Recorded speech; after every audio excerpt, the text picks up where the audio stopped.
Patuloy pa rin ang paghahanap ng mga otoridad sa high-profile fugitive na negosyanteng si Charlie Atong Ang. Isang panibagong warrant of arrest ang inilabas laban kay Ang na may kaugnayan pa rin sa kaso ng mga nawawalang sabungero. Itinaas na rin sa 20 milyong piso ang pabuya sa sinumang makapagtuturo sa kinaroroonan ng negosyante. May report si Ryan Lisigas.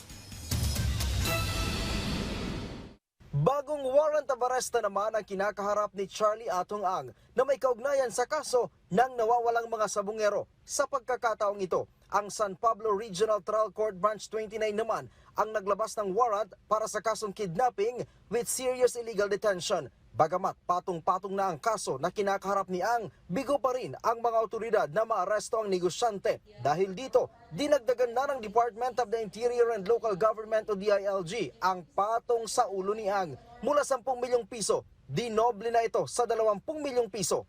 Kung pumatay ka ng 100 tao at may bilyon-bilyon kong pesong pera nakatago at kala mong hindi ka accountable sa batas, may darating rin yung araw mo.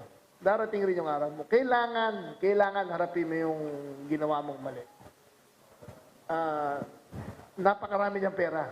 Napakarami niyang pinatay. Napakalaki ng kinita niya. Para mas mapabilis pa ang paghahanap kay Charlie Atong Ang at iba pang high-profile na mga pugante, inaprubahan na ng DILG ang pagbili ng LiDAR drone. Ang LiDAR drone ay isang unmanned vehicle na may light detection at ranging sensor.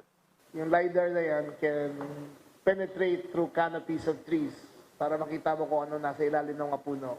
So we're going to be deploying that in the next few months para sa mga intensive manhunt operations sa amin kay Bantag, kay Atong Ang, meron pa yung, at saka mga parating pa na indictment sa mga floodgate control scandal. Naniniwala naman si Remulla na nasa bansa pa rin si Ang. Taliwas ito sa sinasabing nasa Cambodia na ang negosyante.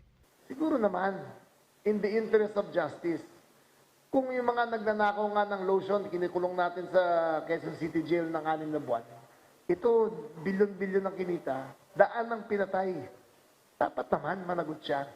Hindi naman pwedeng, porque may pera siya, makakawala siya habang buhay. Si Ang itinuturong mastermind sa kaso ng missing sabungeros. Ryan Lisigas para sa Pambansang TV sa Bagong Pilipinas.